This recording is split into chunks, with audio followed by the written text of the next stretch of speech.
I'm Trey Hurd. I'm a Dallas-Fort Worth native down in Texas, and I'm a former crew member of the HungerU tour with the Farm Journal Foundation. Currently working out of Austin and also helping to manage and operate my family's Black Angus cow-calf operation. I would say my hunger story really started in earnest whenever I had the opportunity to travel down to Namibia, Africa, while studying at Texas A&M. And it was a trip that was part of my agricultural communications department, and we really had an amazing opportunity to travel across more than 3,000 miles of the country. So we started out in the city center, where you really saw so much culture that was just so far and away from what I grew up in. And but as we started to travel through more of the country, seeing young people that were being educated in agriculture at university level, working with nonprofit groups that are really trying to educate farmers and ranchers about not only practices that they can put in place, but also the wildlife, the native wildlife that they have down there. And as we got to the northern part of the country, it's much more rural, much more higher populations that are dealing with poverty. And just not as much opportunity. And that's where we set and met with local farmers and ranchers from the northern villages of the country as they get closer to bordering Angola.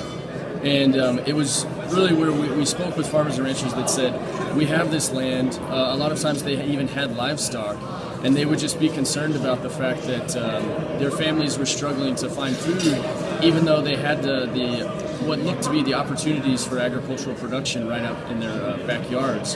And it's really a matter of where you see the difference between a lack of access to food and an actual lack of the infrastructure that it takes to be producers, to have markets in place, to get that production to consumers.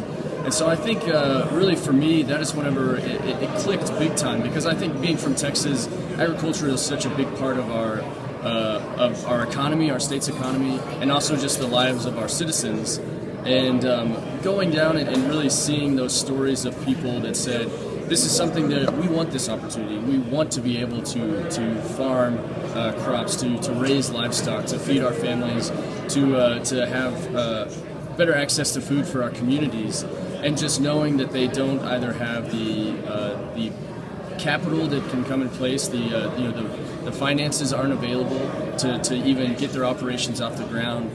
And then there's also just the issues that I know we heard about. Namibia is a country that's only nearly 30 years out of civil war, and so they still had a lot of ownership of their agricultural industry in South Africa. And so they really felt that there was no marketplace for their produce or their livestock commodities, even if they were able to make it through a season with the money that they would need to get. So it was definitely a situation for me where I think that's such a big part of global food security that we may look past, is that there's so much more that can be done to build up infrastructure around the world to really make those opportunities where people are able to